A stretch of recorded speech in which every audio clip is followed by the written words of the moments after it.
Hi friends, வணக்கம். உங்கள் advocate பிரபு. இன்னைக்கு நம்ம சட்டமன்ற யூடியூப் சேனல்ல சண்டே யாரை பத்தி பார்க்க போறோம் அப்படின்னு பாத்தீங்கன்னா, தமிழ்நாட்டிலே பாத்தீங்கன்னா முக்கியமா சென்னையில ஒருத்தர் யாருன்னா ரவுடின்னு ஆசைப்படணும்னு நினைக்கிறாங்கன்னா, அவங்க வட சென்னையில ஷார்ப்பா இருக்கணும் தான் நினைப்பாங்க. மொத்த வட சென்னையுமே தன்னுடைய கண்ட்ரோல்ல வைக்கணும். வட சென்னையை கண்ட்ரோல்ல வச்சாதான் தமிழ்நாட்டில் ரொம்ப ஃபேமஸ் ஆக்க முடியும். அதாவது பாத்தீங்கன்னா வட சென்னைன்றது மெரினால இருந்து ஆரம்பிக்கும். அப்படியே மெரினா, பாரிஸ், காசிமேடு, ராயபுரம், வண்ணாரப்பேட்டை, எண்ணூர்னு அது வரைக்கும் போவோம் வட சென்னை. இந்த ஏரியால கலக்கிறவங்க தான் பாத்தீங்கன்னா நிறைய ரவுடிஸா இருக்கும். இந்த மாதிரி வட சென்னை கலக்கிய ஒரு ரவுடியை தான் நம்ம இன்னைக்கு பார்க்க போறோம். அவர் பேர் என்னன்னு பாத்தீங்கன்னா காக்காத்தோப்பு பாலாஜி. அதாவது காக்காத்தோப்புன்ற அப்படின்றது எந்த ஏரியா எங்க இருக்குன்றத பார்ப்போம். இந்த பாலாஜி என்றவரை என்கவுண்டர்லாம் போலீஸ்காரங்க பண்ணவும் இல்லை. அவர் தற்போது இப்ப ஜெயில இருக்காரு. அவருடைய கதையை தான் பார்க்க போறோம். அதாவது ஒரு சின்ன எக்ஸாம்பிள் சொல்றேன் பாருங்க. அவர் கதையில ஸ்கூல்ல டீச்சர்ஸ் வந்து சின்ன வயசுல ஸ்கூல் படிக்கும் போது பாத்தீங்கன்னா ஒருத்தர்கிட்ட நீங்க என்னப்பா ஆகணும் அப்படின்னு கேட்கும்போது ஒருத்தர் டாக்டர், இன்ஜினியர்னு ஒருத்தர் சொல்லி போக இவர் வந்து நான் வட சென்னையை கலக்கிற அளவுக்கு பெரிய ரவுடியா மாறணும் அப்படின்னு ஸ்கூல்ல டீச்சர் முன்னாடியே நான் ஒரு பெரிய ரவுடின்னு சொல்லியிருக்காரு. அப்ப சின்ன வயசுல இருந்தே அவருக்கு வந்து தன்னை ரவுடி ஆக்கிக்கணும், வட சென்னையில நம்ம ஒரு பெரிய ரவுடின்னு வளம் வரணும், மற்றவங்க பார்த்து நம்மள பயப்படணும் அப்படிங்கிற அளவுக்கு ஒரு பெரிய ரவுடி ஆயிட்டார். இன்னைக்கு ஒரு காக்காத்தோப்பு பாலாஜினா தமிழகத்தில் தெரியாத ஆளே இருக்க முடியாது. அவ்வளவு பெரிய ரவுடி ஆயிருக்காரு. அவர் மேல எத்தனை வழக்குகள் இருக்கு, அவர் எப்படி சின்ன வயசுல இருந்து ரவுடியான கதை தான் இன்னைக்கு நம்ம பார்க்க போறோம். அதற்கு முன்னாடி நம்மளோட சட்டமன்ற யூடியூப் சேனலை சப்ஸ்கிரைப் பண்ணாம இருக்கிறவங்க சப்ஸ்கிரைப் பண்ணிட்டு பாருங்க.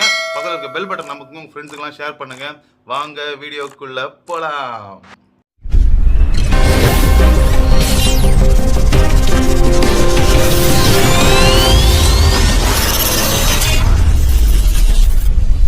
முதலாவதாக பாத்தீங்கன்னா இந்த காக்காத்தோப்பு அப்படிங்கிறது எங்க இருக்குன்னு பாத்தீங்கன்னா சென்னையில பாத்தீங்கன்னா பிராட்வே பக்கத்துல இருக்கதான் காக்காத்தோப்பு அப்படிங்கிற ஒரு பகுதி.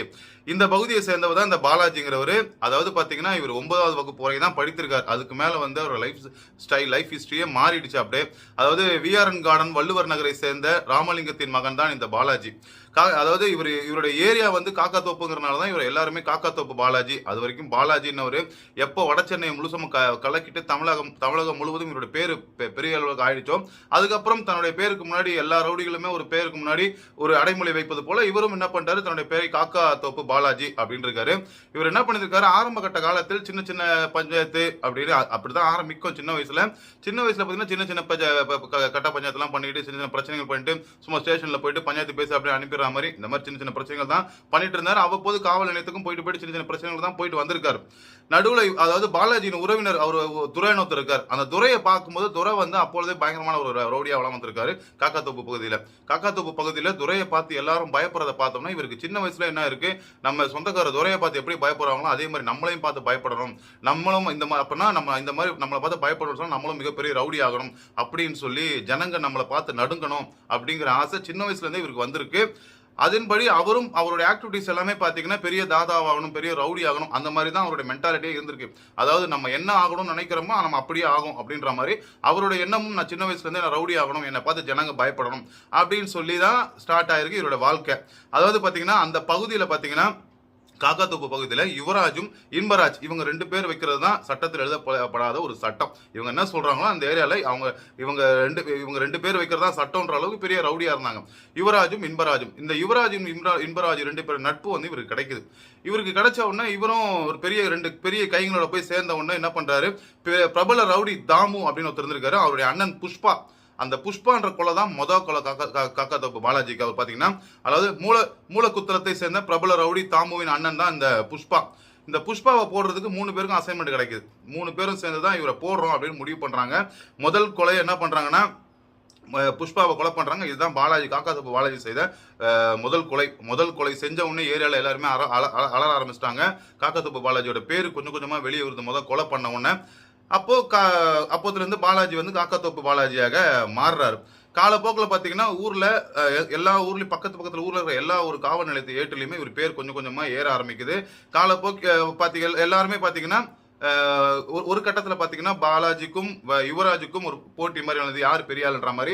அவங்களுக்குள்ளே அதாவது தொழில் கத்துக் கொடுத்தது இவங்க 2 பேர், யுவராஜும் இன்பராஜும் தான் தொழில் கத்துக் கொடுத்தது. ஆனால் ஒரு கட்டத்துல பாத்தீங்கன்னா இந்த ரவுடிசம் தொழில வரும்போது இதுதான் ஒரு பிரச்சனை வரும், நான் பெரிய ஆளா நீ பெரிய ஆளான்னு சொல்லி அவங்களோடய போட்டி வந்துடும். அந்த மாதிரி யுவராஜுக்கும் பாலாஜிக்கும் போட்டி ஆகுது. இதுல வந்து யுவராஜ் என்ன பண்றாரு, காக்காத்தோப்பு பாலாஜி கொலை கொலை பண்ண உடனே பாலாஜி மட்டும்தான் சோலோவா நிற்கிறார் காக்கா தோப்புல. அவர் அடிச்சுக்கிறதுக்கு யாரும் ஆலைன்ற மாதிரி காக்கா தோப்பு முழுவதும் பாலாஜி கண்ட்ரோல்ல வருது. கொஞ்சம் கொஞ்சமா இவருக்கு வந்து என்ன யோசிக்கிறாருன்னா, காக்கா தோப்பு மட்டும் நம்ம கண்ட்ரோல்ல வைக்க கூடாது, மொத்த வட சென்னை மொத்தத்தையும் நம்ம தான் கண்ட்ரோலா இருக்கணும் அப்படின்னு சொல்லி நிறைய கொலைகள் செய்ய ஆரம்பிக்கிறாரு. ஜெயிலையும் அடைக்கப்படுறாரு. ஜெயில அடைக்கப்படும் போது பாத்தீங்கன்னா அவருக்கு வந்து குரநடராஜன் அப்படிங்கிறதோட பழக்கம் வந்து வருது இவருக்கு. இந்த குரநடராஜன் யாருன்னு பாத்தீங்கன்னா மணல்மேடு சங்கர் அவருடைய தீவிரம், அதாவது அவர் ஒரு வலது கைன்னு சொல்லலாம் அவருக்கு. இதன் மூலமாக மணல்மேடு சங்கரோட நட்பும் கிடைக்குது. இப்போ என்ன பாத்தீங்கன்னா டெல்டா மாவட்டத்தை கண்ட்ரோல் பண்ணியிருந்தவர் தான் இந்த மணல்மேடு சங்கர். இவருடைய நட்பு கிடைத்த உடனே அவருடைய எதிரிகளான ஆத்தூர் கண்ணையா மற்றும் அவரது உறவினர்கள் ஆதி ஆகியோர் வெடிகுண்டு வீசி கொலை செய்யப்படுறாங்க. அதுல இவரும் இன்வால்வ் ஆகுறாரு. 2007ஆம் ஆண்டு மணல்மேடு சங்கர் அவர்கள் என்கவுண்டர் செய்யப்படுறாங்க. அதாவது சில டிபார்ட்மெண்ட்ல வந்து என்கவுண்டர்னு போகுது, சில இதுல வந்து வண்டி ஆக்சிடென்ட் போயிருக்கு. ஆனா இவர் இறக்குறாரு. மணல்மேடு சங்கர் இறந்தவுடன் அவருடைய கூட்டாளிகளுக்கு எல்லாம் ஒரு பெரும் அதிர்ச்சியாவது. அதாவது பாத்தீங்கன்னா திடீர்னு, அதாவது ஒரு அன்எக்ஸ்பெக்டடா மணல்மேடு சங்கரை அவர் கொண்டுறாங்க. அவரை கொன்ன உடனே என்ன ஆகுதுன்னா ஒரு பெரிய கண்ணோட்டம் முழுக்குமே காக்கத்தோப்பு பாலாஜி மாதிரி தான் நிக்குது மணல்மேடு சங்கர் இறந்ததுக்கு அப்புறம். இப்ப என்ன பண்றாரு இவரு நம்ம காக்கத்தோப்பு பாலாஜி என்ன பண்றாருன்னா, மொத்த வட சென்னையும் நம்ம கண்ட்ரோல் எடுக்கணும் அப்படின்னு சொல்லி இதுல எந்த ஒரு முன் பகையுமே கிடையாது. வட சென்னை கண்ட்ரோல் எடுக்கணுன்ற ஒரே காரணத்துக்காக எல்லாரையும் லைனா போறாரு. அந்த ஏரியால யாரெல்லாம் ஃபேமஸா இருக்கிறாங்களோ எல்லாரையுமே பாத்தீங்கன்னா காக்கத்தோப்பு பாலாஜியும் அவரது கூட்டாளிகளும் எல்லாருமே லைனா போடுறாங்க. எலிஃபென்ட் கேட் பகுதியில் பாத்தீங்கன்னா தலித் பாலு அப்படிங்கிறவருடைய அவருக்கும் இவருக்கும் அவர் தரப்புக்கும் நம்ம பாலாஜி தரப்புக்கும் பிரச்சனை இருந்திருக்கு, தலித் பாலு அவர்களுக்கும். அப்ப என்ன ஆகுது, 2009ஆம் ஆண்டு தலித் பாலுவின் தம்பியான சதீஷை கொலை செய்யறாங்க.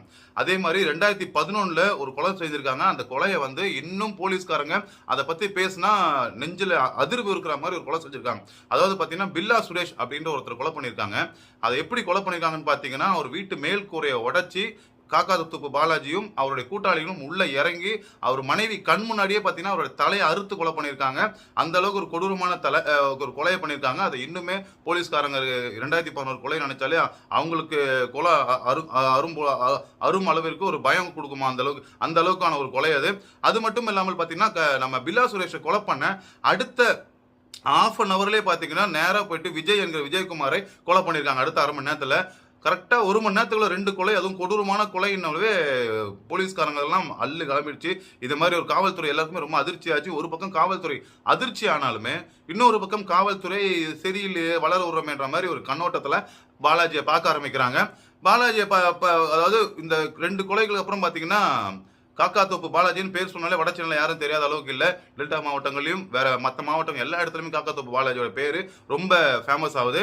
இப்ப வந்து கொஞ்சம் கஷ்டத்துல இருந்த லைட்டா அப்படியே இருந்த ஒரு கேஸ் செலவு பண்ணியிருந்தவருக்கு என்ன ஆகுதுன்னா, திடீர்னு செம்மர கடத்தலுடைய கடத்துறதுக்கு ஒரு தொடர்பு வருது. அப்போ என்ன ஆகுதுன்னா அவரோட லைஃப் ஸ்டைலே மாறுது. அதாவது செம்மர கடத்தல் மெயினா எங்க சென்னையில பண்ணுவாங்கன்னு பாத்தீங்கன்னா, மாதவரம் பகுதியில் உள்ள கூட்டாளிகள் கூடலாம் இவங்களுக்கு ஒரு லிங்க் வருது. அது மூலமா செம்மர கடத்தல ஈடுபடுறாரு. செம்மர கடத்தல ஈடுபடும் போது பாத்தீங்கன்னா இவரோட வளர்ச்சி விஸ்வரூபம் எடுக்குது. இவரோட லைஃப் ஸ்டைலே மாறிடுச்சு. காரு செயின் கீனு மோதிரம் பயங்கர ஸ்டைலா மாறிட்டாப்ல. அதுக்கப்புறம் பாத்தீங்கன்னா அடிக்கடி ஜெயிலுக்கு போறது, ஏன்னா ஒரு கேஸுக்கு அடிக்கடி ஜெயிலுக்கு போறது, வெளியே வரதுன்னு ரொம்ப வழக்கமா இருந்தது. ஆனா ஒரு கட்டத்துல பாத்தீங்கன்னா அவங்க அம்மா கொடுத்தல போன மாசம் அவங்க அம்மா கொடுத்த ஸ்டேட்மெண்ட் என்னன்னா, 10 வருடமாக என் மகனை எந்த தவறுமே செய்யவில்லை. ஆனா எப்ப பாரு வருஷத்துல 6 மாசம், ஒரு வருஷத்துக்கு ஒரு தடவை 6 மாசம் கூட்டுமே என் புள்ளைய உள்ள வச்சிடறாங்க. என் புள்ள 10 வருஷமா எந்த தவறுமே பண்ணாம இருக்கான் அப்படின்னு சொல்லி அவங்க அம்மா ஸ்டேட்மெண்ட் கொடுத்துருக்காங்க. ஆனா சொன்ன மாதிரி ரொம்ப வருஷம் ஆச்சு அவருடைய கொலைகள்லாம் காதார பேப்பர் எல்லாம் பார்த்து.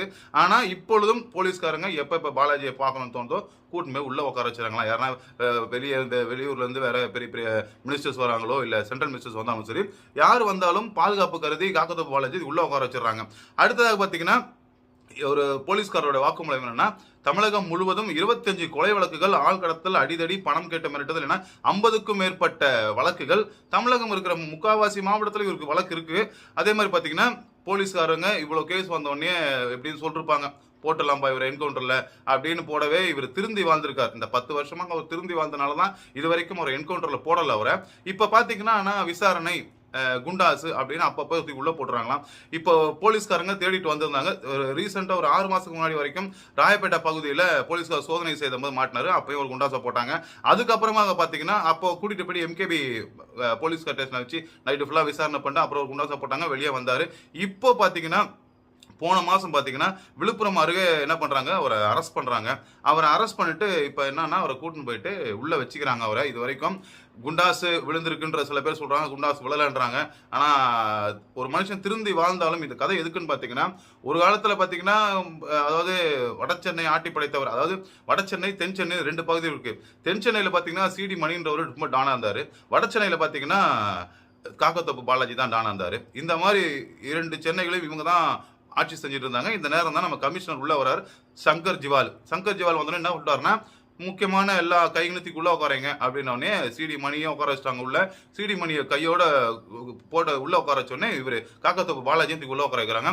2 பேர்களுமே நண்பர்கள். இத்தனைக்கும் நீ வட சென்னையை பார்த்துக்கோ, நான் தென் சென்னையை பார்த்துக்கோ அப்படிங்கிற மாதிரி 2 பேருமே இப்ப கைது பண்ணி உள்ள வச்சிருக்காங்க. ஆனா இதுல என்ன ஒரு கருத்து இருக்குன்னா, இதுல நம்ம ரவுடிசத்தை வளர்க்கறதுக்கோ இல்ல அவங்கள பத்தி பெருமையா சொல்றதுக்கோ இந்த கதையை உங்களுக்கு சொல்லல. இந்த காலத்திலயுமே சிறுவர்கள் பலர் வந்து பாத்தீங்கன்னா, இப்ப அப்போல்லாம் 28, 30 வயசுக்கு மேல தான் ரவுடிங்க உருவானாங்க. இப்ப 13 வயசு 14 வயசுலயே கண்ட கண்ட எதையாவது தின்னுட்டு கஞ்சா அடிச்சுட்டு அப்படி இப்படின்னு சொல்லி கொலைகளில் ஈடுபட்டு நிறைய சிறார்கள் இன்னைக்கு ஜெயிலுக்கு போற நிலைமை வந்திருக்கு. இது எதுக்கு சொல்ல வரேன்னா, காக்காத்தோப்பு பாலாஜி செய்த கொலைகள் செய்த பிரச்சனைகள்லாம் என்னைக்கோ பண்ணிட்டு இருந்தாரு. ஆனா இன்னைக்கு வரைக்கும் குண்டாஸ் போட்டு தான் இருக்காங்க அவருக்கு. இன்னைக்கு வரைக்கும் போட்டு இருக்காங்க. அவர் எந்த தவறும் செய்யலன்றதுனால தான் போலீஸ்காரங்க என்கவுண்டர் பண்ணாம இருக்காங்க. இப்ப உள்ள இருக்காரு. இந்த மாதிரி கத்தி எடுத்து ரவுடிசம் ஆகணும், நான் பெரிய ரவுடி ஆகணும் நினைக்கிறவங்க எல்லாருமே பாத்தீங்கன்னா லாஸ்ட்ல லைஃபை தொலைச்சிட்டு வாழ்க்கை ஃபுல்லா குண்டாசு 5 குண்டாசு 6 குண்டாசு இது கேஸுக்கு வந்து ஆளே கிடைக்கல சொன்னா தேவலாம் அவங்க தான் திரும்பி உழப்ப வைப்பாங்க. அதனால தயவு செய்து ரவுடிசத்தை ஒழிக்கிறதுக்காக தான் நம்ம காணொலி போடுறோமே தவிர அவங்களை பெருமைப்படுத்தி சொல்றதுக்கோ இப்படி இருக்குன்றதுக்காக அந்த காணொலியை போடவில்லை. அடுத்த வாரம் பாத்தீங்கன்னா நம்ம யாரை பத்தி பார்க்க போறோம் பாத்தீங்கன்னா, கடலூர் வீரா அவரை பத்தி தான் பார்க்க போறோம். ஒரு பழ வியாபாரி, எப்படி அவர் இறந்தார், எப்படி ரவுடியா இருந்தார் தான் பார்க்க போறோம். அதற்கு முன்னாடி நம்மளுடைய சட்டமன்ற யூடியூப் சேனலை சப்ஸ்கிரைப் பண்ணா பாக்குறவங்க சப்ஸ்கிரைப் பண்ணிட்டு பாருங்க. பெல் பட்டன் நமக்கு உங்க ஃப்ரெண்ட்ஸுக்கெல்லாம் ஷேர் பண்ணுங்க. மீண்டும் புதன்கிழமை கடலூர் வீராவை பத்தி பார்க்கலாம். நன்றி, வணக்கம்.